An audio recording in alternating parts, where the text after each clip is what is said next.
Ako nga pala si Marjorie. Si Baron naman ang aking pinakamamahal na asawa. Nagkakilala kami nung nasa koleyo pa kami. Naging magkaibigan, magkasintahan at kinasal pagkatapos naming mag-aral. Ilang taon pagkatapos naming kinasal, ay pinakiusapan si Baron ng kanyang ina na umuwi sa kanilang probinsya ng Capiz para alagaan ng kanyang ama na may sakit. Naiinis ako dahil bago pa man ako pumayag na umuwi kami ng Capiz, ay pumayag na agad si Baron sa kanyang pamilya. Dahil dito ay naging rason pa ito ng pag-aaway naming mag-asawa. Mahal, pinapauwi ako ni inay. Malubha na daw ang sakit ni itay. Matanda na din siya kaya kailangan ng tulong ni inay para sa pag-aalaga sa kanya. Ano ba yan, Baron? Ang layo ng Capiz. Papupuntahin mo ako doon. Tapos alam mo naman na hindi ako gusto ng inay mo. Ano, mag-aaway na lang kami araw-araw doon. Saka, hindi ba niya kaya yun? Bakit hindi na lang siya kumuha ng ibang mag-aalaga sa itay mo? Kung gusto niya kahit tayo pa magbayad sa mag-aalaga. Wag lang tayong umuwi doon. Marjorie naman, pamilya ko pa rin sila. Kung kaya ko naman, bakit hindi ko sila aalagaan, di ba? Ayoko nang ibigay sa iba yung responsibilidad ng pag-aalaga sa sarili kong itay. Ay nako, bahala ka na nga. Basta sinabihan kita tungkol dyan. Hindi magiging madali para sa akin to dahil ayaw sa akin ng nanay mo. Kahit pa umabot na sa away ang naging usapan namin ni Baron, ay pumayag pa rin akong pumunta at sumama sa Capiz kasama siya. Para na rin mapakita ko sa inay niya na suportado ko ang aking asawa sa mga desisyon niya sa buhay. Umaga na nung nakarating kami ng Capiz. Hindi ako pinansin ni Nanay Elsa. Si Baron lang ang kinausap niya. Oh Baron, nandiyan ka na pala. Kumusta ang biyahe mo pauwi dito sa atin? Pagpasensyahan mo na at biglaan ang pagpapauwi ko sa'yo dito ha. Kailangan ko na kasi ng katulong para sa tatay mo eh. Napatingin sa akin noon si Nanay Elsa. Mula ulo hanggang paa. Para bang hinuhusga na niya ang buong pagkatao ko. Inis na inis ako noon pero wala akong magawa. Magmamano sana ako sa kanya pero inalis niya agad ang kamay niya. Pero bakit kasama mo pa yung babaeng yan? Akala ko pa naman mag-isa ka lang uuwi dito sa atin. Ano ba yan? Akala ko pa naman makakabanding din kita anak. Inay naman, bakit naman po ganyan ang bunga niyo sa amin ni Marjorie? Ilang taon na po kaming kasal pero hindi niyo pa ba natatanggap yun? Nay, asawa ko na siya. Sa ayaw mo man o sa gusto niyo, kailangan niyo na siyang tanggapin. Isa pa, mabait naman si Marjorie ah. Habang nabubuhay ako, Baron, ay hindi ko matatanggap yung babae na yan. Hindi ko alam kung ano bang nakita mo sa kanya at nagawa mong pakasalan. Dahil sa sinabing yun ni Nanay Elsa, ay sobra akong nasaktan. Gusto ko nang umiyak sa galit nun pero hindi ko magawa. Buti na lang talaga at pinagtatanggol ako ni Baron. Mahal ko po si Marjorie. Kasal na kami at wala na kayong magagawa doon. Kaya tanggapin niyo na lang siya bilang manugang niyo. Hindi ako umuwi dito para makipagtalo sa inyo, Inay. Nandito kami para tumulong sa pag-aalaga kay Itay. Kaya tigilan na natin ang ganitong pag-uusap. Dahil kahit labag sa loob ko, babalik na kami sa amin kung ganyan niyo kakausapin ang asawa ko. Inayos na namin ang mga gamit namin. Pumasok na kami sa kwarto na tutuluyan namin sa bahay ni Nanay Elsa. Dahil nga sa sinabi ng kanyang ina, ay kinausap ko si Baron. Sa kanya ko nilabas ang lahat ng inis na nararamdaman ko. Baron, pagsabihan mo nga yung inay mo. Umuwi na nga tayo para tumulong pero ganyan pa ang isasalubong niya sa atin. Para naman yatang hindi tama yun. Imbis na magpasalamat siya dahil aalagaan natin ang itay mo, ay may lakas pa siya ng loob para awayin ako. Kapag ako hindi nakapagtimpe, baka kung anong masabi ko dyan. Mahal, pagpasensya mo lang si inay ha. Alam mo namang matanda na rin siya kaya ganun siya makipag-usap. Hayaan mo, magiging maayos din naman kayo nun. Lalo pa ngayon naalagaan natin si itay. Makikilala ka niya mabuti at masasabi niyang mali siya ng paghusga sa'yo. Kung hindi lang talaga para sa'yo, wala ako rito. Sige, magtitiis ako sa kung ano man ang sabihin niya sa akin. Pasalamat ka talaga, mahal kita. Tara na nga, magpahinga muna tayo. Tumabi ka na sa akin dito. Nakatulog na nga kami ni Baron sa sobrang pagod sa biyahe. Nagising na lang ako nang marinig ko si Nanay Elsa na sumisigaw. Pati si Baron ay bigla ding nagising sa sobrang lakas ng boses ng nanay niya. Ano ba naman babae yan? Hindi man lang ako tulungan dito sa kusina. Ano? Matutulog ka na lang ba dyan? Baron, akala ko ba ay mabuting asawa mo? Bakit hindi ko man lang mapakinabangan yan? Agad kaming pumunta sa kusina kung nasan si Nanay Elsa. Agad na kinausap ni Baron ng kanyang ina. Pinipigilan ko pa rin ang sarili ko na huwag awayin si Nanay Elsa dahil ginagalang ko siya. Isa pa nire-respeto ko ang aking asawa. Inay, ano na naman po ba yun? Pasensya na po kayo kung nakatulog kami ni Marjorie at hindi kami nakatulong. Napagod po kasi kami sa biyahe kanina. Nay, huwag niyo naman pong pagalitan ng asawa ko. Tutulong naman po siya sa inyo. Nakatulog lang talaga kami sa sobrang pagod. Mahal, sabi ko naman sa'yo ayaw talaga sa akin ng nanay mo. Narinig mo naman kung anong sinabi niya, di ba? Kung ako sa'yo, umalis na tayo dito. Kung ano-ano na naman ang pinagsasabi mo dyan sa anak ko. Nilalason mo na naman ang utak niya. Ito ang tandaan mo, ha? Sa dami ng nabalitaan ko tungkol sa'yo at sa pamilya mo, ay kailanman hindi kita tatanggapin. Dahil sa sinabing yun ni Nanay Elsa ay nasaktan na naman ako. Grabe talaga siya kung magsalita sa akin. Pati ba naman pamilya ko idadamay pa niya. Sinabi ko nang tigilan na natin ang ganitong usapan, di ba? Nasaan na ba si Itay? Gusto ko na siya makita. Siya naman talagang pinunta ko rito eh. Pumunta na nga si Baron sa kwarto ng magulang niya. Kinumusta ni Baron ng kanyang ama na nakaratay. Malubhan na nga talaga ang sitwasyon nito. Mabuti at umuwi kami mag-asawa agad. Dahil may ginagawa pa naman si Nanay Elsa sa labas, ay pumasok muna kami sa kwarto. Kinausap ako ni Baron tungkol sa nangyari kanina. Mahal, pagpasensya mo lang talaga si Inay, ha? Mabilis na talagang uminit ang ulo nun eh. Huwag mo na lang patulan, ha? Sa totoo lang yan, ayaw na sana kitang isama pa rito. Pero sigurado naman ako na sobra akong mag-aalala sa'yo kapag iniwan kita sa Maynila.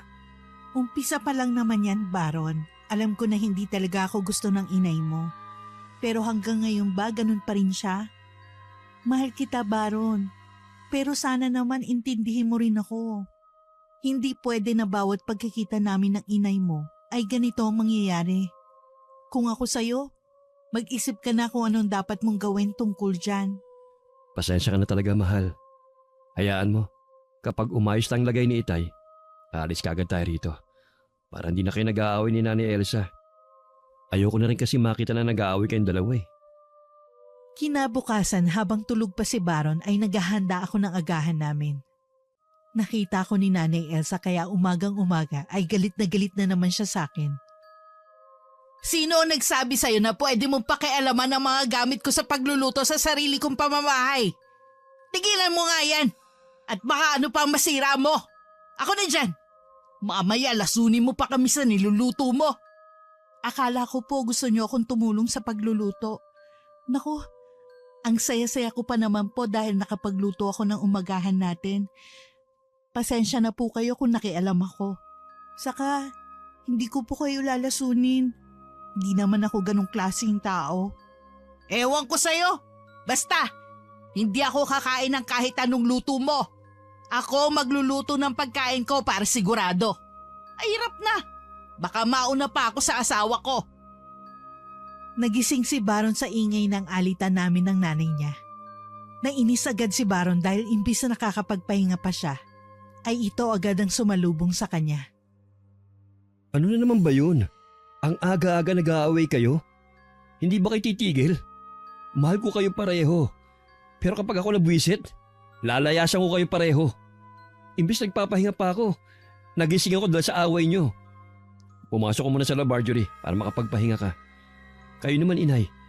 Puntahan nyo na si Itay dahil baka may kailangan siya.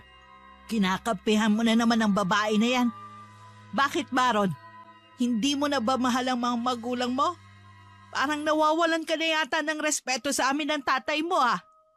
Naging asawa mo lang ang babae na yan, ganyan ka na. Parang hindi na ikaw ang Baron na pinalaki ko. Dahil sa sobrang inis ko kay Nanay Elsa ay sumagot na ako sa kanya. Hindi ko na talaga kaya ang kung ano-anong sinasabi niya sa akin. Lalo na wala naman akong ginagawang masama sa kanya. Diyan naman po kayo magaling eh. Isisi niyo sa amin ang kamalian na kayo naman po ang may gawa. Kung hindi niyo naman po sinabi kay Baron yun, hindi naman po siya makakapagsalita ng hindi maganda sa inyo. Nagising na rin ang tatay ni Baron sa ingay ng usapan namin. Agad namang pinuntahan ni Baron ang tatay niya para tingnan kung may kailangan ba ito. Dinalhan na rin niya ito ng pagkain para makapag-agahan na at makainom ng gamot. Pagkatapos ng agahan at anumang oras na nagkakasalubong kami ni Nanay Elsa, ay akala mo'y asot pusa kami. Bawat galaw ko ay nakabantay siya, na akala mo naghihintay ito na may mali akong magawa sa bahay nila. Kinagabihan bago kami matulog na mag-asawa, ay nireklamo ko na naman si Nanay Elsa kay Baron. Naiinis man si Baron ay inintindi na lang niya ako. Hindi talaga nagtatagpo ang isip naming dalawa ni Nanay Elsa kahit saang bagay. Baron, hindi na ba talaga titigil yung inay mo sa pakikialam sa mga ginagawa ko dito sa bahay?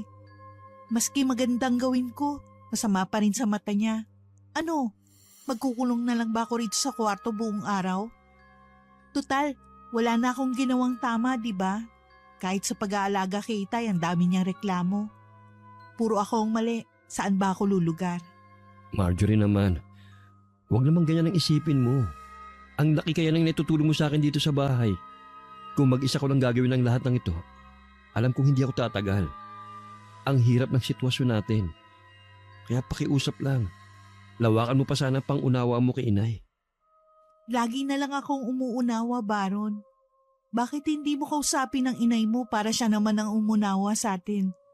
Ilang taon na tayong kasal, Baron. Hindi pa ba to ang oras para magbagong ugali niya sa akin? Tumango naman si Baron sa sinabi ko. Buti na lang talaga at maunawain si Baron sa akin. Kaya grabe din ang pagmamahal ko sa taong ito. Sige, bukas kakausapin ko si Nanay Elsa tungkol dito. Tama ka. Hindi naman pwedeng palagi na lang siyang iintindihin natin. Kailangan pati tayo intindihin niya. Dahil sobrang tagal na nating kasal.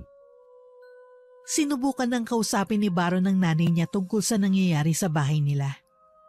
Imbes kasi na napapagaan ng trabaho sa pag-aalaga sa kanyang ama, ay lalong bumibigat dahil hindi kami magkasundo ni Nanay Elsa. Inay, baka pwede ko po kayo makausap saglit. Tungkol lang to kay Marjorie. Baka naman po pwedeng habang nandito kami sa bahay nyo, pakisamahan nyo naman po siya. Para na rin po ito kay Tay. Ang hirap pong gumalaw sa bahay na ito Na bawat galaw namin, meron kayong laging sinasabi. Hindi ko tuloy maalagaan si Itay ng maayos. Kapag nag-aaway kayo, magsusubong si Marjorie sa akin. Hindi naman pwedeng hindi ko siya suyuin. Sayang ang lakas at oras ko sa bawat pagkakataon na nangyayari yun. Mahal ko po si Marjorie. Kaya sana naman mahalin niyo na rin siya. Kailanman hindi ko siya matatanggap. Bakit ba ang kulit mo, anak? Paulit-ulit mo nang sinasabi sa akin yan pero iisa pa rin ang sagot ko. Hindi ko kayang gawin yon. Mas mabuti na yan para maunawaan niya na hindi siya para sa'yo. Kung kaya ko lang na paghiwalayin kayo ay gagawin ko. Pero mukhang tuluyan na niyang nalaso ng utak mo, anak. Hindi naman po niya nilaso ng utak ko, Inay. Paulit-ulit din po ako magtatanong sa inyo kung kailan niyo matatanggap ang asawa ko. Hindi po ako mapapagod na ipilit sa inyo na tanggapin niyo si Marjorie. Hindi na kumbinsi ni Baron na makipag-ayos sa akin si Nanay Elsa. Umisip na lang siya ng paraan para hindi kami magkasalubong na dalawa. Tutal naman umaga lagi ang gising ng kanyang ina. Sa gabi na lang ako tutulong kay Baron sa pag-aalaga sa kanyang ama. Halos hindi naman kasi natutulog si Baron dahil sa pag-aalaga sa kanyang ama.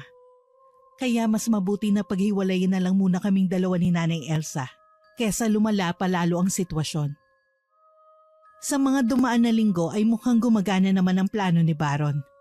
Mas konti na ang away namin ni Nanay Elsa dahil limitado na lang ang oras ng pagkikita namin. Hindi na rin ako gaano nagrereklamo kay Baron tungkol sa kanyang nanay. Kaya nagkaroon na siya ng dagdag oras para magpahinga. Hindi katulad noon na nagigising pa siya dahil sa away namin. Ilang linggo pa lang ang lumipas ay parang hindi bumubuti ang kondisyon ng ama ni Baron. Halos hindi na ito makatayo na mag-isa. Kaya kailangan ay akay-akay namin siya kung saan man niya gustong pumunta.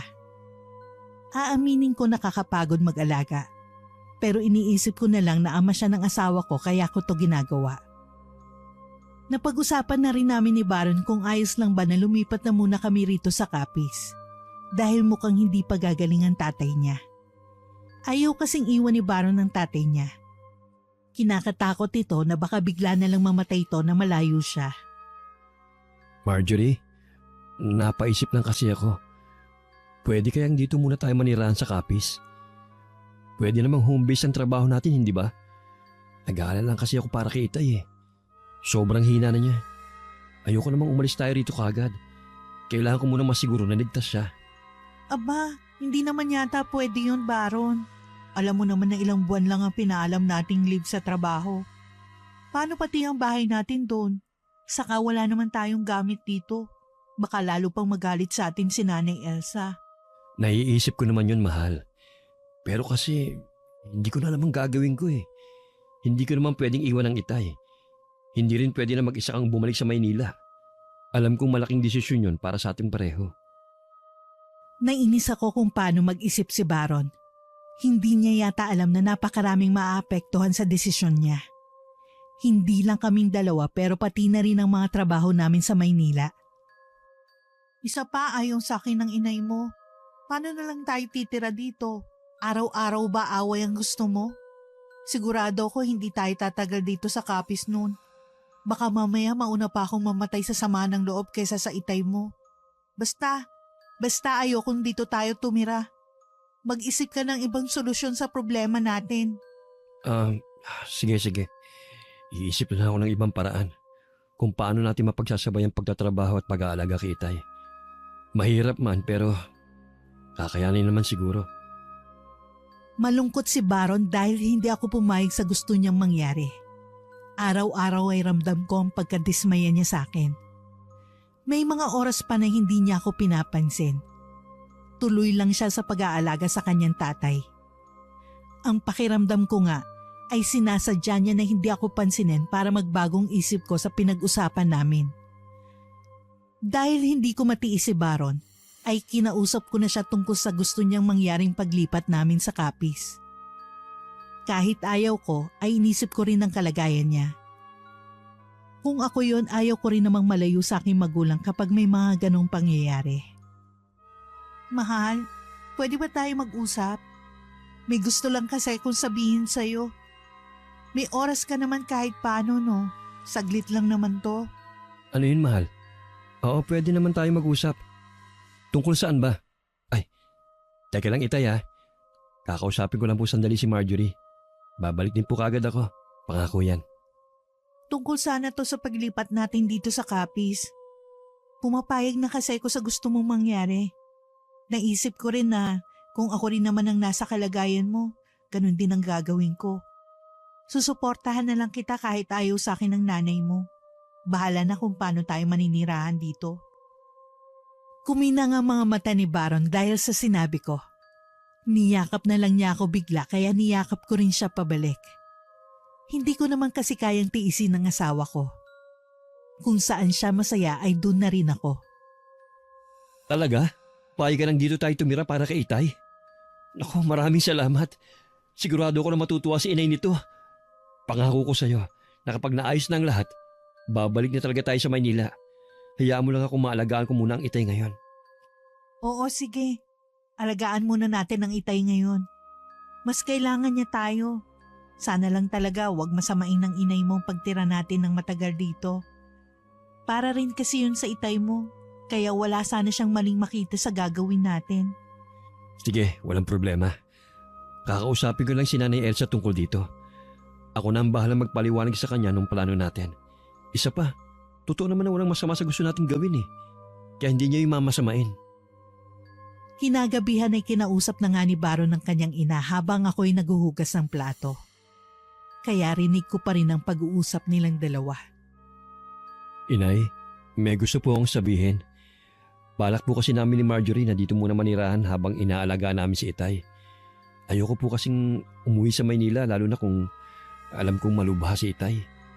Ayos lang naman sa akin yon. Pero bakit pati siya titira dito? Hindi ba pwedeng ikaw na lang ang nandito tapos siya uuwi na ng Maynila? Pwede naman siguro yun, hindi ba? Alam mo naman na ayaw ko sa kanya. Inay naman, alam naman natin na kasama ko siya sa pag-aalaga kay Itay. Kung wala siya sa tabi ko, hindi ko kakayanin. Malaking tulong si Marjorie sa akin, Nay. Sinasabi ko na nga ba kahit mabuti naman ang hangarin ko sa pamilya ng asawa ko, ay mali pa rin ang tingin niya ron. Hindi na nga yata siya magbabago sa akin. Ang sakit lang talagang isipin. Aba, ano yun? Pareho ko kayong pakakainin dito sa bahay. Sabihin mo sa asawa mo magtrabaho siya sa Maynila para may ipadala siya rito sa Capiz. Basta, kung matatagalan ang paninirahan mo rito, ay ikaw lang ang tatanggapin ko, hindi siya. Nay, huwag niyo na po akong pahirapan. Kung kasama niyo ako, kasama niyo rin po si Marjorie. Iisa na po kami dahil asawa ko siya. Kung ayaw niyo po ron, aalis na lang po kami. Ilang beses ko na po kasing sinabi na tanggapin niyo na siya. Pero ayaw niyo pa rin naman po. Aba, hinahamon mo ba ako, anak? Sige, tutal ayaw niyong umalis dito sa bahay ko. Ako na ang aalis. Bahala na kayo sa Itay mo. Huwag mo kong hahanapin dahil hindi na ako babalik dito. Tumayo si Nanay Elsa sa kanyang upuan at nagdabog. Pumunta siya sa kanilang kwarto. Sinundan naman siya ni Baron. Buti na lang at tapos na rin akong maghugas ng plato. Nagulat na lang kami mag-asawa nang biglang nag-ayos ng gamit si Nanay Elsa. Nay, huwag niyo naman pong ituloy yan. Hindi naman po kailangang umabot sa ganito eh. Pag-usapan po natin to. Paano po si Itay kung aalis kayo? Saka, saan naman po kayo pupunta? Nay, ayusin po natin to. Ayusin? Baron, alam mo sa sarili mo na hindi tayo maaayos kung nandyan ang babaeng yan. Kung hindi mo kayang iwan ang asawa mo, ako na ang aalis. Wag niyo kong hahanapin! Pagkatapos sabihin ni Nanay Elsa yon ay umalis na siya. Pinilit siyang pigilan ni Baron pero ayaw talaga nung matanda.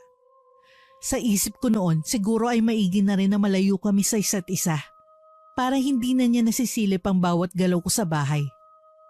Kinaumagahan habang kumakain kami, sinabi sa akin ni Baron na hahanapin daw niya si Nanay Elsa. Kahit alam kong delikado sa kanya na hanapin ang matanda dahil matagal siyang nawala at hindi na niya kabisado ang lugar, ay hinayaan ko na siya. Nanay niya yon. Hindi niya talaga matitiis na hindi hanapin yon. Mahal, lalabas ako pagkatapos natin kumain ha. Kailangan ko kasing hanapin si Nanay Elsa eh. Hindi ako mapakali kagabi pa. Baka kung ano na nangyari ron eh. Nag-aalala rin si Itay sa kanya. Sige mahal, hanapin mo siya. Sana nga makita mo si Nanay Elsa. Kahit naman lagi kami nag-aaway nun, ayaw ko siyang mapano.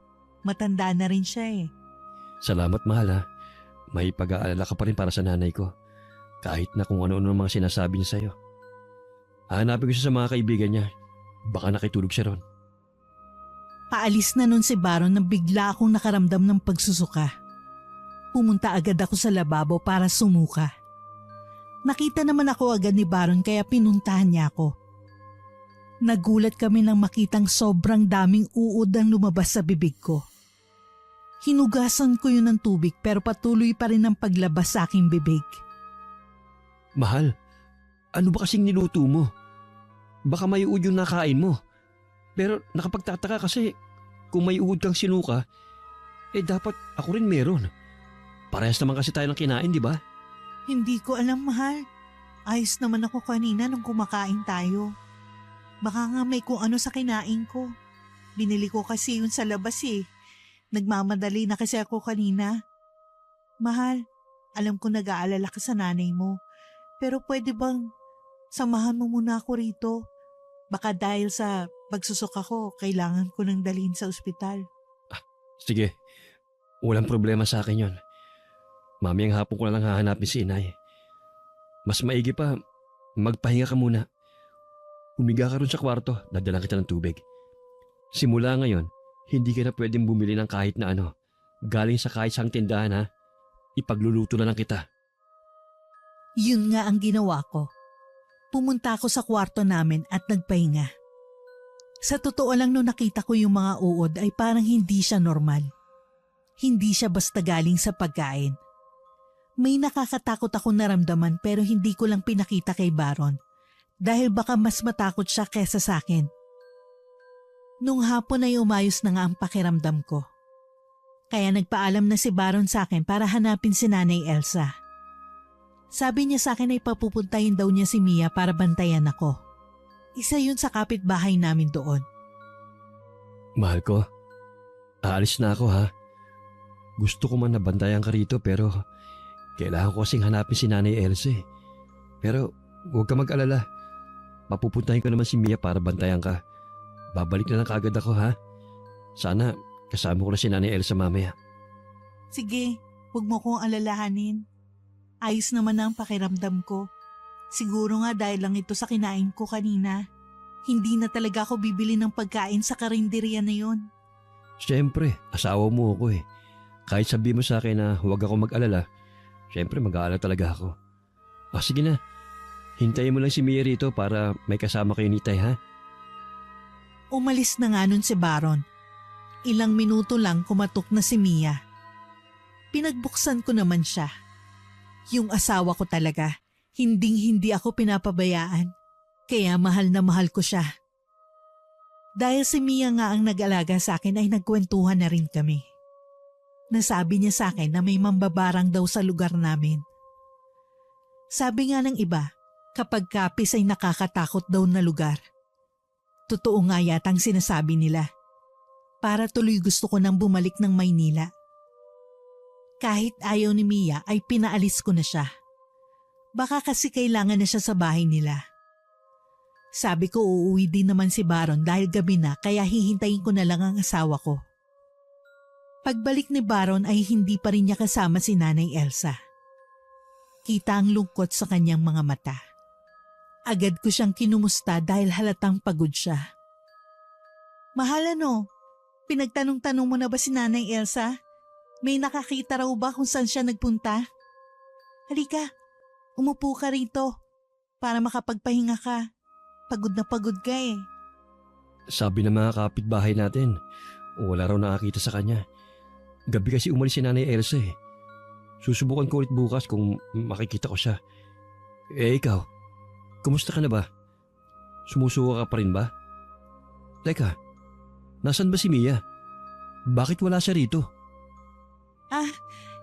Pinaalis ko na siya kanina lang. Sabi ko pauwi ka na naman kaya ayos lang na umalis na siya.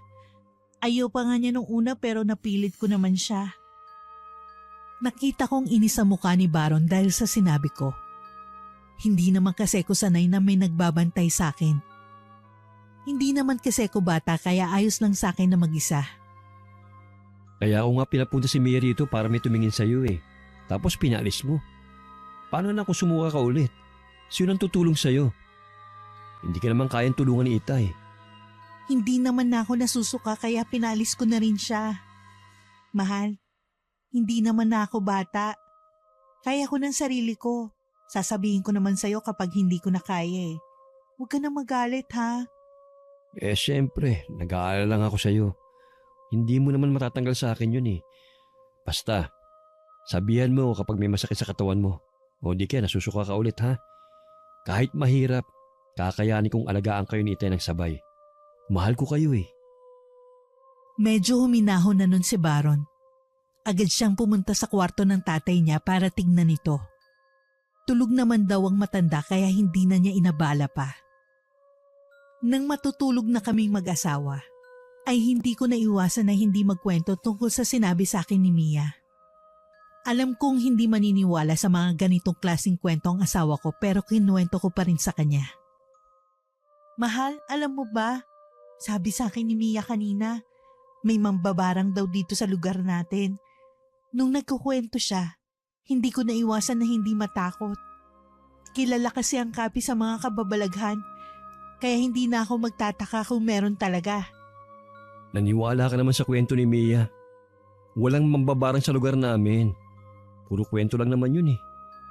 Kailanman, wala naman nakapagpatunay nun. Ay nako, matulog na nga tayo. Hindi ka nga rito sa tabi ko. Dito ka sa tabi ko. Hindi ko na nga pinilit pa si Baron. Baka nga kwento-kwento lang yon. Tumabi na lang ako sa kanya at niyakap siya. Kapag kasama ko talaga ang asawa ko, feeling ko safe ako. Nagising na lang ako sa malakas na boses ni Baron. Sumisigaw siya ng sumisigaw doon sa kwarto ng tatay niya. Agad ko silang pinuntahan doon at nagulat ako sa nakita ko. Wala nang buhay na nakahiga sa kama ang tatay ni Baron. Itay, bakit ngayon pa? Inaalagaan ko naman kayo, hindi ba? Kulang pa ba yung pag-aalaga ko? Hahanapin natin si inay, hindi ba? Pinangako ko sa inyo yon. Mahal, sorry. Pero ito lagi mong tatandaan, ha? Hindi ka nagkulang ng pagmamahal at pag-aalaga sa tatay mo. Diba? Kaya nga gusto mong tumira dito sa Capiz para maalagaan siya hanggang sa huling sandali niya. Nagawa mo naman, kaya okay na yun. Niyakap ko si Baron dahil iyak siya ng iyak.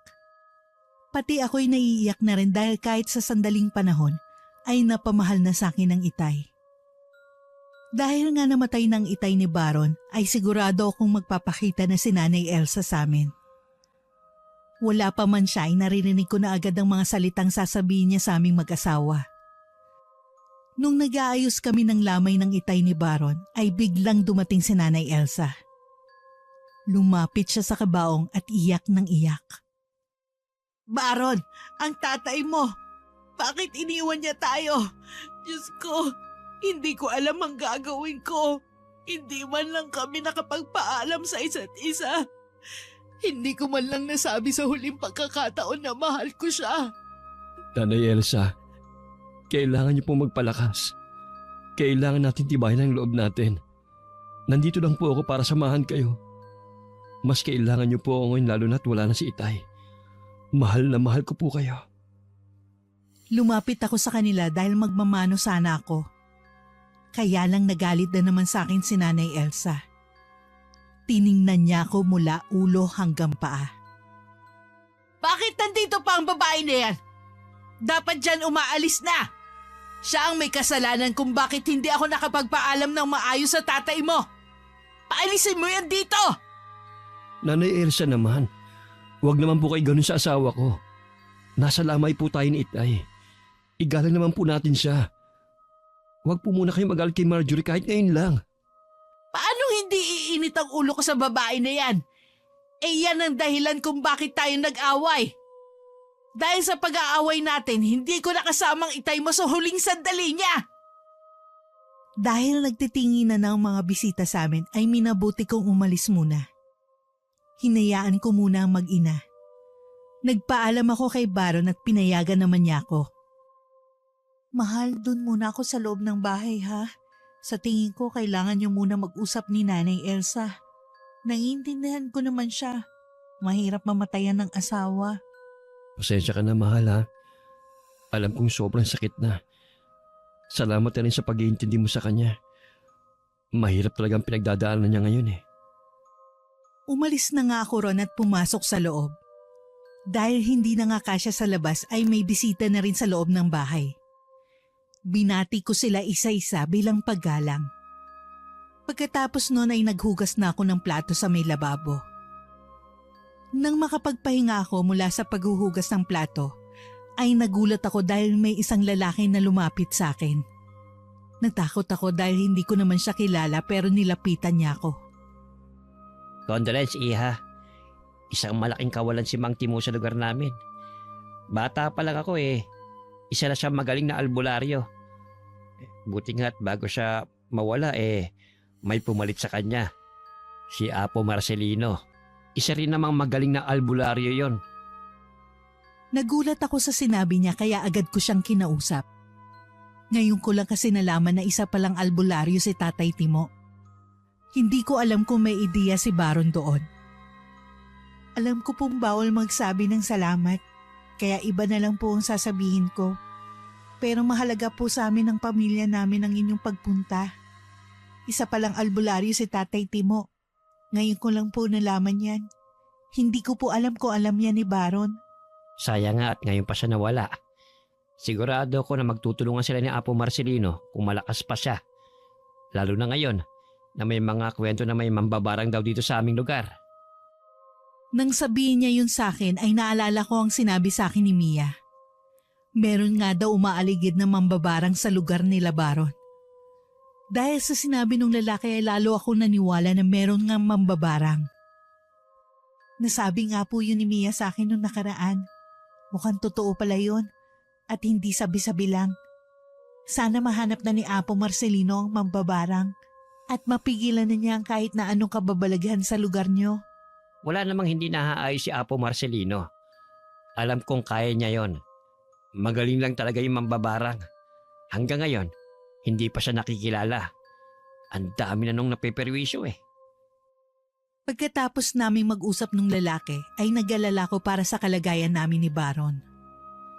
Paano kung isa sa amin ang barangin ng mambabarang? Alam ko naman na bago pa lang kami rito at imposible na mangyari sa amin yon pero maigi na yung nag-iingat. Dahil nga sa nangyari ay doon na muli tumira sa amin si Nanay Elsa. Balak pa nitong umalis pero pinigilan na siya ni Baron. Hindi na raw siya papayag na umalis ang kanyang ina dahil baka may mangyaring masama rito. Mahal, dito na ulit titira si Nanay Elsa. Sana maging maayos na kayo ngayon. Alam kong mahirap, pero sana habaan mo pa ang pasensya mo sa kanya. Mahal ko kayo pareho at ayoko may mangyari na kahit na anong masama sa inyo. Oo, iintindihin ko na lang ang nanay mo. Iiwas na lang ako kung sakali mang may sabihin na naman siyang hindi maganda sa akin. Sanay na naman ako eh. Isa pa, sa pagkamatay ng tatay mo, alam kong malabong makauwi pa tayo sa Maynila. Nalungkot naman si Baron para sa akin. Alam niya kasi na nagtitiis na lang talaga ako manirahan sa kanila dahil sa kanya. Nilapitan niya ako para lambingin. Mahal, alam kong mahirap. Pero pagkatapos ng mga pangyayaring to sa buhay ko, babawi ako sa'yo. Pangako yan. Mahal na mahal kita. Sana. Alam mo, kaya ko rin naman ginagawa ito dahil mahal kita. Kung hindi naman dahil sa'yo, hindi na ako magsasayang ng oras sa ganitong sitwasyon. Basta, pagkatapos ng mga problema, ayusin naman natin ang buhay natin ha. Kinagabihan habang kumakain kami ay kinausap ni Baron si Nanay Elsa. Tinanong nito kung saan ba ito namalagi nung mga gabing wala siya sa bahay namin. Nanay Elsa, may gusto po sana akong itanong sa inyo. Saan po pala kayo tumira nung umalis kayo rito sa bahay? Hinanap ko po kayo kung saan-saan. Pero hindi ko po kayo nakita. Pinagtanong-tanong ko po kayo kung kani-kanino. Pero wala raw pong nakakita sa inyo.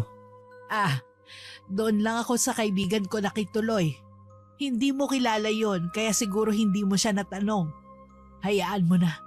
Nandito naman na ako ngayon. Hindi mo na kailangan mag-alala pa sa akin. Hindi naman ako pinansin ni Nanay Elsa habang kumakain kaya hinayaan ko na siya. Pagod na rin naman na ako para makipagbangayan pa sa kanya. Kinabukasan ay wala na sa bahay si Nanay Elsa nung nagising ako. Sabi ni Baron umalis daw ito at pumunta sa kaibigan niya.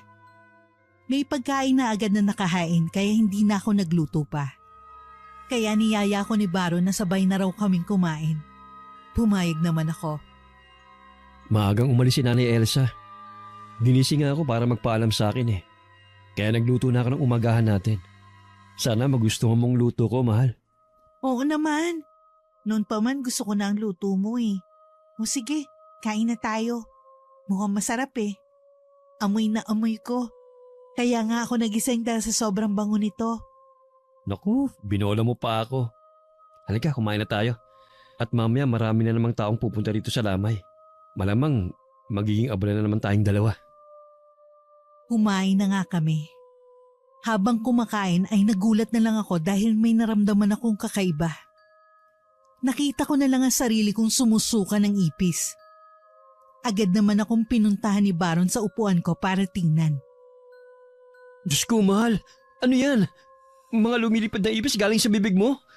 Teka, hihingi lang ako ng tulong. Sobrang dami ng sinuka kong ipis. Iyak na ako ng iyak noon dahil sa sobrang takot. Naalala ko tuloy yung panahon na sumuka rin ako ng uod. Sa tingin ko konektado yun sa sinusuka kong mga buhay na ipis. Nakita kong pumasok sa bahay si Baron. Kasama yung lalaking nakausap ko tungkol sa magaling na albularyo na si Apo Marcelino. Ito po ang asawa ko. Parang awa niyo na po. Pakitulungan kami. Hindi po talaga namin alam kung ano nangyayari sa kanya. Baka may kakilala po kayong albularyo. Doon na lang po natin siya ipatingin. Tama. Binabara nga siya. Sige, sasamahan ko kayo kay Apo Marcelino para matignan siya. Magaling yun si Apo Marcelino. Kaya sigurado ako matutulungan niya kayo. Tuloy pa rin ang paglabas ng buhay na ipis sa bibig ko. Kaya ang mga tao sa lamay ni Tatay Timo ay natakot at nagsialisan. Buti na lang at malapit-lapit ang bahay ni Apo Marcelino sa amin kaya konti lang ang nilakad namin. May dala kaming plastik ni Baron para dun ko isuka ang mga buhay na ipis. Pagdating namin kay Apo Marcelino ay may pinapagaling pa siya. Nabarang din ang lalaking yon. Patapos na naman sila kaya hinintay na namin. Nang matapos yung lalaki, ay ako na ang sumunod sa pila. Natakot ako ng bahagya dahil nakita ko kung paano pinagaling ni Apo Marcelino yung lalaki kanina. Ngayon lang naman nangyari sa akin to kaya wala akong ideya. Napakarami na talagang nababara ngayon. Umaga pa lang ay 3 na kagad kayong pinagaling ko. Ay nako, ano ba nangyayari sa lugar natin? Hanggang ngayon, hindi pa rin natin nalalaman kung sino yung nambabarang ano. Kawawang bayan. Kung ano-anong kababalagan ang nangyayari sa atin. Tatahimik lamang tayo, Isko. Kapag lalaman natin kung sino ang nambabarang, isa lang ang sigurado ko. Hindi niya ginagawa sa bayan natin ang pambabarang, kundi sa ibang bayan. Matalino ang mambabarang na yon. Ayaw magpahuli. Doon ko lang nalaman na Isko ang pangalan ng kausap ni Apo Marcelino. Binigyan kami ng pangontra ng albularyo. Sabi niya mapipigilan naman kahit paano yung barang sa akin pero sa tingin ni Apo Marcelino, malakas ang mambabarang dahil ilan na ang nagiging biktima nito. Kahit paano naman ay tumigil na ang paglabas ng buhay na ipis sa bibig ko. Kaso pag uwi ko, ay wala pa rin akong lakas dahil sa sobrang dami ng lumabas sa bibig ko. Nung nasa bahay na kami ay agad na nagpasalamat si Baron kay Kuya Isko. Kahit wala akong lakas ay nagpasalamat din ako. Maraming salamat po ha. Hindi niyo po alam kung gaano kalaking tulong niyo sa amin, Kuya Isko. Mag-iingat po kayo ha. Sasabihan ko na lang po kayo kung sakaling may mangyaring hindi maganda sa asawa ko. Oo, nandyan lang naman ako sa tapat ng bahay nyo. Sino pa ba magtutulungan kung hindi tayo lang din, hindi ba? O paano? Una na ako ha. Kapag kailangan nyo ng tulong, tawagin nyo lang ako. Maraming salamat po Kuya Isko. Mag-iingat po kayo. Nang makaalis si Kuya Isko ay dinala ko ni Baron sa kwarto. Magpahinga raw muna ako at siya na raw ang bahala sa mga tao sa lamay ni Tatay Timo. Pero bago siya bumalik sa labas ay kinausap ko muna siya. Mahal, tanda mo ba yung sumuka ko ng uod? Sa tingin ko, binarang na ako noon pa lang. Naalala ko lang yun nung nakay Apo Marcelino tayo. Mahal, natatakot ako. Baka kung ano pang lumabas sa akin na insekto. Baka hindi ko nakayanin sa susunod. Ano ka ba? Kakayanin natin to, mahal. Huwag kang matakot ha. Kasama mo naman ako eh. Gagawin kong lahat para malaman kung sinong gumawa nito sa'yo. Kadarating lang natin dito. Ganito lang nararanasan natin. Napaisip tuloy ako. Hindi naman ako palalabas. Paano may gagawa sa akin nito? Ni wala nga akong kakilala rito. Wala akong kaibigan o ano. Nakakapagtaka.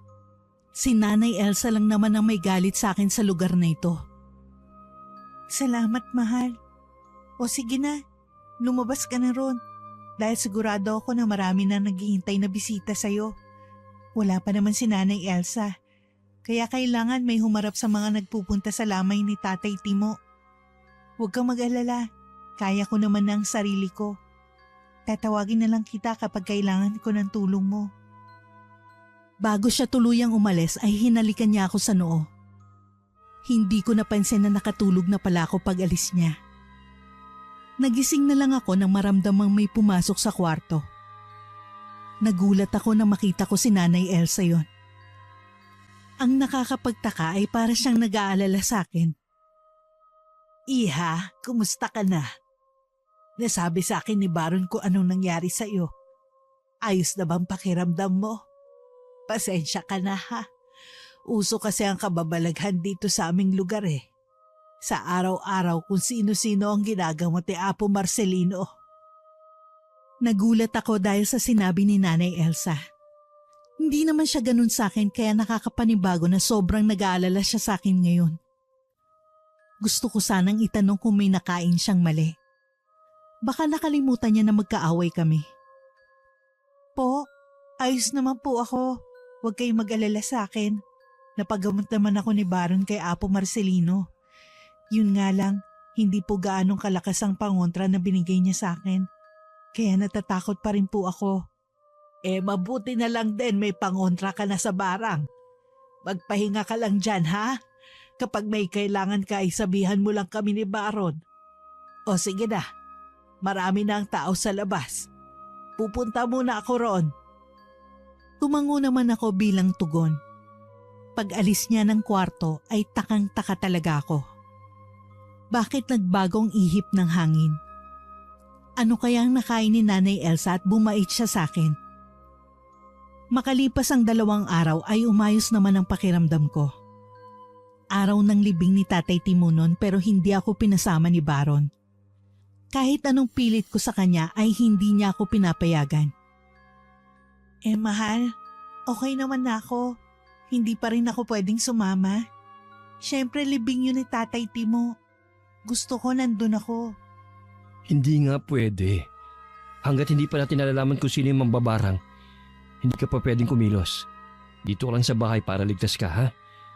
Huwag ka magalit sa akin. Gusto ko lang naligtas ka anumang oras. Naiintindihan ko naman si Baron, kaya hindi na ako namilit pa. Naisip ko rin na baka dun pa lumabas ang buhay ng ipis o uod sa akin. Matakot pang mga tao. Baka mag-alisan pa sila habang may libing. Ilang minuto pa ay pumasok sa loob ng bahay si Nanay Elsa. Nakita niya kami ni Baron na nag-uusap kaya kinausap niya rin kami. O ano Baron, tara na. Kanina pa naghihintay yung mga tao. Ikaw Marjorie, hindi ka ba sasama? Nagkatinginan kami ni Baron dahil nagulat kami sa pagyaya ni Nanay Elsa sa akin. Palagay ko'y nagbago na nga siya. Hindi ko lang alam kung bakit at paano nangyari ang lahat dahil parang biglaan naman ang pagiging mahinahon niya sa akin. Ay, ayaw po akong pasamahin ni Baron eh. Baka raw pumapano ako sa libing. Naiintindihan ko naman po siya. Naiisip ko nga rin po na baka doon pa ako abutin ng barang. Babantayan ko na lang po itong bahay. Huwag kayong mag-alala sa akin. Tama rin naman. Magpahinga ka na lang dito sa bahay. Kumain ka dyan kapag nagugutom ka ha? Baron, tara na. Kailangan na nating umalis. O sige, mamaya na tayo mag-usap ha. Mag-iingat ka mahal ko. Ilak mo ang pinto. Mahal na mahal kita ha. Napangiti na lang kami ni Baron dahil sa biglang pagiging mabait sa akin ni Nanay Elsa. Nagpaalam ako sa kanila at nagsimulang ayusin ang bahay. Para namang pagbalik nila ay maliwalas. Pag-uwi nila ay nasa kwarto ako nagpapahinga. Nagulat na lang ako sa pagpasok ni Baron. Nakangiti siya sa akin kaya nagtaka ako. Agad ako nagtanong sa kanya kung bakit todo ngiti niya sa akin. O bakit todo ngiti ka dyan? Ano nangyari? Ikwento mo naman. Ano nangyari sa libing ni Tatay Timo? Ayos naman mahal ko. Pero may gusto lang akong sabihin. Ito yung kinagulat ko rin eh. Pinapatawag ka ni Nanay Elsa sa labas. Niyayaya kang kumain ng merienda. Hindi bang saya? Oo nga eh. Ano kaya nangyari at nagbago bigla ang pakikitungo niya? Pero okay na rin yun. Kasi matagal na nating hinihiling yun sa kanya, di ba? Huwag mo nang isipin kung bakit nagbagong pakikitungo sa'yo ni Nanay Elsa. Ang importante, umayos na yung pakikitungo niyo sa isa't isa, hindi ba? Malay mo, dahil sa pagkawala ni Tatay Timo, naisip niya na makipagbati na sa atin. Lumapit si Baron sa akin, nakangiti pa rin. Umupo siya sa kama saka ako kinausap. Pwede naman yung sinasabi mo. Nakuha na siguro niya ang importansya ng bawat isa. Sana magtuloy-tuloy na ito. Siyempre, gusto ko rin talaga maging maayos sa pamilya mo, no? Oo, kaya tara na. Kumain na tayo. Kanina pa siya naghihintay doon sa labas. Baka mamaya mawala pa ang pagiging mabait nun. Dahil sa sobrang tagal natin. Tumayo na ako at pumunta sa kainan. Naghihintay na nga ron sa amin si Nanay Elsa. Nakangiti siya sa akin kaya ngumiti rin ako sa kanya. Aba, akala ko hindi na kayo lalabas. Pinatawag kita kay Baron dahil magmemeryenda kami. Baka gusto mong sumalo sa amin. Halika, umupo ka. Dali-dali naman kaming umupo ni Baron sa kainan. Masaya naman ako dahil kahit paano nakakwentuhan ko si Nanay Elsa. Kinuwentuhan niya ako ng mga nangyari nung bata pa si Baron. Asar na asar naman si Baron dahil doon. Uy, Nay! Huwag niyo naman po ikwento yan kay Marjorie. Baka hiwalayan ako ng asawa ko dahil dyan. Akala ko po ba secret natin yan? Diyos ko anak, alam ko naman na kahit ikwento ko sa asawa mo, hindi ka niya hihiwalayan. Napatunayan na niya yun sa akin, no? Oo nga, saka ayos lang naman sa akin yun. Ayaw mo nun? Mas nakikilala kita. Saka, ngayon lang naman nagkwento si Nanay Elsa tungkol sa'yo. Pipigilan mo pa. Ikaw talaga. Simula nung araw na yon ay mas naging close pa kami sa isa't isa. Pagkatapos ng ilang araw ay may sumugod sa bahay namin. 2 silang babae. Nung una ako lang ang kausap nila. Pero dahil narinig ni Baron ang pag-uusap namin ay nakisali na siya. Ha? Ano po bang sinasabi niyo? Wala naman po kaming alam dyan. Saka, nandito lang naman po si Nanay Elsa sa bahay namin. Kamamatay nga lang po ng asawa niya. Paano naman po niya magagawa yung binibintang niyo? Ang sabi ng 2 babae ay si Nanay Elsa daw ang nambarang sa mga asawa nila. Dahil close na nga kami ni Nanay Elsa ay pinagtanggol ko siya. Buti na lang at busy si Nanay Elsa nun sa kanyang labahin. Hindi niya naririnig na may kausap kami ni Baron. Siguradong magagalit yun kapag nalaman niyang pinagbibintangan siya. Mga ate, baka nagkakamali kayo. Hindi yan magagawa ng nanay ko. Alam ko na meron nga mambabarang sa lugar natin. Pero sa palagay ko, hindi yun ang nanay ko. Pasensya na mga ate ha. Gusto ko man kayong tulungan dahil nabarang din ako nun pero hindi eh. Subukan niyo na lang pumunta kay Apo Marcelino. Baka sakali matulungan niya kayo. Mas lalong nainis sa amin yung 2 babae kaya umalis na lang sila. Pagkaalis nila ay nagtataka si Baron. Iniisip niyang may posibilidad na ang kanyang ina ang mambabarang. Tanungin mo muna kaya ang nanay mo. Mapapaisip ka naman talaga kung ganun ang mangyari. Pero kung ako ang tatanungin mo, hindi ako naniniwala. Hindi si Nanay Elsa. Masama man ang ugali niya. Hindi naman siguro siya ganun. Sana nga hindi si Nanay Elsa mambabarang sa lugar namin. Masasaktan kasi ako kapag nalaman kong uuwi. Mas masasaktan ako kapag nalaman kong siya ang may gawa nun sa'yo. Hindi namin alam na nakikinig na pala sa amin si Nanay Elsa. Nagulat na lang kami nang marinig na nagtanong siya sa amin. Agad namin siyang hinarap at sinagot ang tanong niya. Anong ginawa ko na ikasasakit ng puso mo, anak? Anong meron? Bakit parang pinag-uusapan niyo ako? May problema ba? May inayos lang ako sa labas ah. Kasi inay, may 2 babae na nagsabi sa amin ni Marjorie na kayo raw ang barang sa mga asawa nila. Hindi naman po, di ba? Nababaliw na yata yung 2 yun eh. Pati po kayo pagbibintangan sa isang gawain na hindi naman po kayong may gawa. Aba anak, Alam kong masungit ako pero hindi ko naman magagawa yan. Hindi naman ako ganun kasama. Ay nako, hayaan nyo na yon. Kapag may nagsabi pa sa inyo nun, ay huwag kayong maniniwala. Tumango naman kami ni Baron bilang tugon. Pagkatapos nun ay tinulungan na namin si Nanay Elsa na magluto. Natutuwa ako sa kanya dahil tinuturuan na niya akong magluto. Lutuin ko raw ang mga tinuturo niya sa akin kapag wala siya sa bahay. Dumaan ang mga araw ay biglang si Baron naman ang nabarang. Katulad ko ay lumabas din sa bibig niya ang mga buhay na ipis. Agad ako nagpatulong kay Nanay Elsa noon. Ang sabi ko sa kanya ay tatawagin ko sa Apo Marcelino pero sabi niya ay huwag na raw. Nanay Elsa, tulungan niyo po ako. Si Baron po nabarang. Tulad ko po sumusuka siya ngayon ng buhay na ipis. Dalian po natin baka mapaano po si Baron doon. Tatawagan ko po si Apo Marcelino para tulungan niyo po tayo. Ah, Diyos ko po. Sige, ihiga mo siya sa kama. Huwag mo nang tawagin si Apo Marcelino. Ako na ang bahala. Ako ang gagamot sa anak ko. Puntahan mo na siya. Susunod na ako ron. Po, sige po. Ihiga ko po siya. Nagtaka naman ako pero hinayaan ko lang siya. Pinahiga niya si Baron sa kama habang siya ay may kinukuha na kung ano sa mga gamit niya. Lalo akong nagtaka nung ginawa niya yun. Nanay Elsa, paano po kayo nagkaroon ng gamit para sa mga mambabarang? Huwag niyo pong sabihin sa akin na mambabarang po kayo. At totoo yung sinasabi ng dalawang babae tungkol sa inyo nung isang araw. Mamaya na kita sasagutin sa tanong mo. Kailangan mapagaling ko muna ang anak ko. Tumabi ka dyan. Diyos ko anak, huwag ka mag-alala ha. Pagagalingin kita. Kung sino man ang gumawa nito sa'yo, ay isusumpa ko. Ginawa na nga ni Nanay Elsa ang orasyon niya. Gumaling si Baron.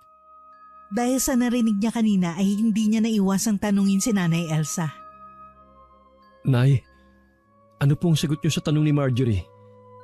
Kayo po ba mambabarang sa lugar natin? Tapatin niyo po kami. Kayo ba bumarang sa akin? Ano ba ito? Wala man lang pasasalamat galing sa inyo? Niligtas na nga kita anak, ganito ka pa sa akin? Wala ka ring galang eh. Paano mo naman nakakayang itanong yan sa akin? Kahit kailan hindi kita kayang barangin. Natakot kami pareho ni Baron noon dahil nakita namin bumalik na naman si Nanay Elsa sa dati niyang ugali. Ang sakit sa puso na palabas niya lang pala ang lahat ng kabaitan niya sa akin. Akala ko'y tanggap niya ako. Hindi pa rin pala. Nay, kung may kailangan kayong aminin sa akin, aminin niyo na. Kayo bang bumarang sa aming mag-asawa? Kung oo, bakit? Ba't niyo po yung nagawa sa amin? Si Marjorie lang ang binarang ko at hindi ikaw. Oo, ako may kagagawan nun. Galit na galit ako sa kanya kaya ganun ang nagawa ko. Ano? Masaya na ba kayo? Nalaman niyo na ang totoo mula sa akin? Ibig sabihin, tama nga sinabi ng dalawang babae. Ikaw daw nang barang sa mga asawa nila. Kaya sila sumugod dito sa bahay. Galit na umuo si Nanay Elsa sa amin. Dahil sa oo na yon ay grabe ang iyak ni Baron. Hindi niya akalain na ang nanay niya ay isa palang mambabarang. Maniwala ka sa akin anak. Hindi ko alam kung sino ang nambarang sa'yo. Kaya nga sinagip kita kahit alam kong malalaman niyo na ang totoo. Maniwala ka naman sa akin. Anong klase kang ina? Dahil lang sa sobrang galit mo sa asawa ko, binarang mo na siya? Alam mo ba na ilang beses kitang pinagtanggol sa kanya? Ilang beses kong sinabi sa kanya na huwag kang sasagutin. Kahit ang sakit ng mga sinasabi mo sa kanya. Ilang beses ko na kasing sinabi sa'yo na maghiwalay na kayo pero wala ka namang ginagawa. Kaya ako na ang gumawa ng paraan para mawala na siya sa buhay natin. Pero nakaligtas pa rin siya sa tulong ni Apo Marcelino. Iyak na ako ng iyak noon dahil unti-unti na naming nalalaman ni Baron ang totoo. Yakap ko siya habang pinakikinggan namin ang lahat ng paliwanag ng nanay niya. Alam ko sa sarili ko na kung masakit sa akin, ay mas masakit yun para sa kanya dahil nanay niya ito. E di ibig sabihin hindi pala totoo ang mga pinapakita mong kabaitan sa amin? Sayang. Akala ko pa naman totoo na. Hindi pa pala. Hanggang huli. Niloko mo pa rin kami. Aminado naman ako na niloko ko lang kayo para hindi niyo ako mapagbintangan na ako ang nambarang kay Marjorie. Oo anak, masama na ako kung masama pero pinoprotektahan lang naman kita laban sa asawa mo. Pinoprotektahan? Mas nilapit mo pa ako sa kapahamakan eh. Kung hindi pa ako mababarang, hindi ko malalaman ang lahat ng katotohanan. Akala ko tanggap mo na ang asawa ko, pero hindi pa pala. Ginawa mo pa siya ng malaking kasalanan. Dahil sa pag-aaway ng mag-ina ay naisipan ni Nanay Elsa na hindi matulog dun sa bahay. Pipigilan ko sana siya pero pinagalitan lang ako ni Baron. Noon ko lang nakita si Baron na ganun kagalit. Marjorie, hayaan mo ngayong matandang yan kung saan man siya pumunta. Huwag mo na siyang pakialaman dahil isa siyang mambabarang. Ano ka ba naman Baron? Kahit naman ganun na nangyari, nanay mo pa rin siya. Huwag mong kakalimutan yun.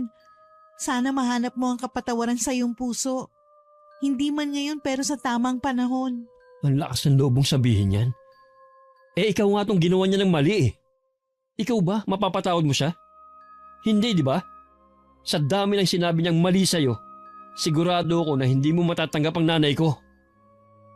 Hindi na lang ako nagsalita noon dahil alam kong hindi pa ako maiintindihan ni Baron.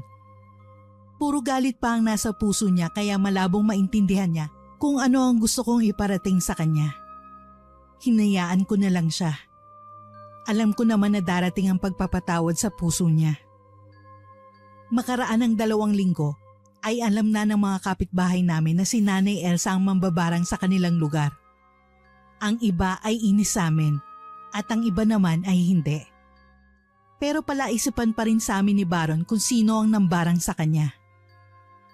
Nabalitaan ko rin na pinatanggal na raw ni Nanay Elsa ang kanyang kakayahan para mambarang kay Apo Marcelino. Sinabi yun sa akin ni Mang Isko nung nagkita kami sa palengke. Hindi ko alam kung sasabihin ko yun o hindi kay Baron dahil alam kong galit pa siya sa kanyang ina. Marjorie, alam mo na ba ang balita? Nagpatanggal na raw ng kakayahan si Aling Elsa na mambarang kay Apo Marcelino.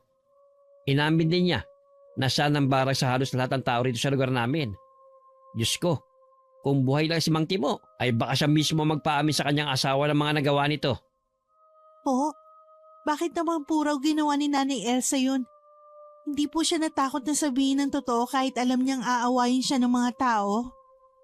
Inamin daw niya ang lahat ng yon para patawarin niyo siya sa kanyang mga nagawa. Hindi naman daw niya matatapos ang kaguluhan kung hindi niya ipapatanggal kay Apo Marcelino ang kanyang kakayahan. Kahit paano ay lumuwag ang damdamin ko. Masaya akong malaman na ginawa ni Nanay Elsa ang tama. Ibig sabihin lang nun ay mahal niya talaga ang kanyang anak at hindi niya kayang magalit ito sa kanya ng matagal. Hindi rin ako nakatiis nun. Sinabi ko rin kay Baron ang mga nalaman ko kay Mang Isko. Baron, may nalaman ako tungkol kay Nanay Elsa. Sabi ni Mang Isko, pinaalis na niya ang kanyang kakayahan na mambarang kay Apo Marcelino. Inamin na rin niya na siya ang nambarang sa halos lahat ng tao rito maliban sa'yo. Ano naman ang pakialam ko kung hindi pa naman siya uuwi sa atin? Ibig sabihin, hindi pa siya handang kausapin tayo. Siya ang mali. Siya ang lumapit at humingi ng tawad. Marami na akong pinalagpas na pananakit niya sa atin dahil nanay ko siya. Pero yung huling ginawa niya sa atin, hindi ko mapapatawad yun. Takot na takot ako nun sa asawa ko dahil alam kong galit na galit pa rin siya sa kanyang ina. Hindi ko alam kung paano sila mapagbabate. Sa totoo lang ay hirap na ako. Simula kasi nung nalaman ni Baron na mambabarang ang nanay niya, ay naging bato na ang puso niya. Isang araw, mag-isa lang ako nun sa bahay nang bigla ko nakita si Nanay Elsa sa may pinto. Nakatingin siya sa akin. Para bang humihingi ng kapatawaran sa lahat ng ginawa niya. Agad ko siyang pinapasok. Pinigilan kong lumuha nung nakita ko siya. Pansin na pansin ko kasi ang pamamayat niya. Hindi yun ang itsura niya nung huli kaming magkita. Nanay Elsa, Pasok po kayo. Maupo muna kayo dyan. Ipagtitimpla ko po kayo ng kape. Saka iluluto ko na rin kayo ng isa sa mga luto nyo na tinuro nyo sa akin. Diba? Sabi nyo po sa akin, iluto ko yun kapag wala kayo. Ginawa ko naman po. Aba, maigi naman kung ganon. Tsak na nagustuhan yun ni Baron ano. Paborito niya yun eh. Teka, nasaan pala siya? Pareho ko kayong kailangan makausap kaya gusto ko sana nandito siya. Opo. Gustong gusto niya po yun. Lagi nga po niyang ubos eh. May inaasikaso lang po siya. Huwag po kayo mag-alala. Pabalik na rin naman po yun. Kanina pa siya nasa labas eh. Kung gusto niyo po, hintayin niyo na siya. Binaba ko ang kape sa lamesa sa may sala. Saka ako bumalik sa kusina para iluto ang tinuro sa akin ni Nanay Elsa. Alam kong kailangan kong magpakitang gilas sa kanya kaya gagalingan ko ang pagluluto ko. Napansin kong tinignan ni Nanay Elsa ang bahay. Naglinis kasi ako kaya alam kong mapapansin niya yon. Sana naman huwag siyang magalit sa akin. Baka sabihin ay pinakialaman ko ang bahay nila ni Tatay Timo. Aba, mukhang malinis ang bahay ha. Ikaw ba ang may kagagawa nito? Nung huling iniwan ko to maraming kalat. Marami ding problema ang meron sa lugar na ito. Opo, ako nga. Wag po kayo mag-alala. Nagpaalam naman po ako kay Baron kung pwedeng linisin to. Sabi po niya ayos lang kaya yun ang ginawa ko. Sana hindi kayo magalit sa akin. Ano ka ba? Hindi ako galit no? Magpapasalamat pa nga ako dahil ginawa mo yun. Sa sobrang pag-aalaga ko sa asawa ko, hindi ko na nagawang linisin ang bahay na ito. Naging makasarili ako, Marjorie. Kaya sana, wag mo yung gayahin ha. Naluluha na ako na marinig yun mula kay Nanay Elsa pero hindi ko yun pinahalata. Tuloy pa rin ang pagluluto ko habang magkausap kami.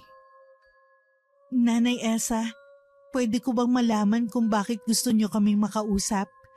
Kung hindi naman po, hintayin na lang natin si Baron para sabay na po kaming makikinig sa inyo. Ilang minuto pagkatapos kong sabihin yon ay pumasok na si Baron. May dala-dala siyang mga gulay. Nagulat siya na makita si Nanay Elsa sa sala. Anong ginagawa ng matandang yan dito? Marjorie, ano ka ba? Hindi ba sinabi ko sa'yo huwag mong papasukin yan? Alam mo naman na bawal siya rito, hindi ba? Bakit tinanggap mo pa rin siya? Nasaktan ako sa kung paano nagbigay ng reaksyon si Baron sa kanyang ina. Kaya palihim ko siyang kinurot sa braso. Wala na akong pakialam kung magalit siya sa akin. Anak, alam ko namang galit ka pa sa akin. Tanggap ko yun. Huwag kang mag-alala. Kaya lang naman ako nandito para patunayan sa'yo na hindi ako ang nambarang sa'yo. Alam mo namang hinanap ko pa ang gumawa nun sa'yo. Kaya ngayon lang ako nakapagpakita sa inyo ni Marjorie. Naglaban kami. Pinatay ko siya. Mambabarang siya sa kabilang bayan. Pagkatapos nun, saka ko pinaalis ang kakayahan kong mambarang kay Apo Marcelino. Para lalo ko mapatunayan sa inyo na nagsisisi na ako sa ginawa ko. Talaga? Ginawa mo yun para sa amin ni Marjorie? Hindi ka na ba naloloko ngayon sa amin? Aminin mo na kaagad. Baka mahulog na naman kami sa patibong mo. Totoong mga sinabi ko, anak. Hindi ko naman hahayaan na may mangyari sa iyong masama. Mahal kita at itataya ko ang buhay ko para sa iyo. Kung alam mo lang, payag na akong patayin ng mambabarang na yon. Kaya lang, naunahan ko siya. Nakikita ko naman kay Baron na paunti-unti ay napoproseso na niya ang mga sinabi ni Nanay Elsa. Tahimik lang siya nag-iisip sa isang gilid. Sa tingin ko ay handa na siya kahit paano na kausapin si Nanay Elsa. Pagkatapos kong magluto ay niyaya ko na yung dalawang kumain. Nung una ay hindi pa sila nagpapansinan. Pero hindi naglaon ay narinig ko na lang na kinukumusta ni Baron ng kanyang ina. Inay, alam niyo po ba? Niluto ni Marjorie yung mga niluluto niyo para sa akin. Masasabi ko namang natuto siya sa inyo. Dahil masarap naman po yung pagkakaluto niya sa mga yon. Oo. Nasabi niya nga sa akin kanina. Buti naman kung ganon. Pwede ko na talaga kayong iwan dito. Teka, may tanong pala ako sa inyo. May balak pa ba kayong bumalik sa Maynila? Baka hinahanap na kayo roon. Masyado na kayong napatagal dito. Nagkatinginan naman kami ni Baron. Dati kasi, hindi pa namin alam na isang mambabarang si Nanay Elsa ay napag-usapan na namin yon. Hindi na nga lang napag-usapan ulit dahil ang dami nang nangyari. Nanay Elsa, napag-usapan na po kasi namin yan ni Baron. Noon pa pong namatay si Tatay Timo, sabi po niya sa akin, gusto po daw niya kayong isama sa Maynila. Pumayag man daw kayo o hindi, isasama namin kayo. Ayos po ba yun? Nag-aalala kasi siya na baka kung ano pong mangyari sa inyo rito. Wala na po kayong kasama. Hindi naman po pwedeng pabayaan na lang namin kayo. Diyos ko, wag na. Kayo na lang mag-asawang umuwi roon. Wag niyo kong alalahanin. Ang mabuti pa, bigyan niyo na ako ng apo. Ang tagal ko na rin naghihintay.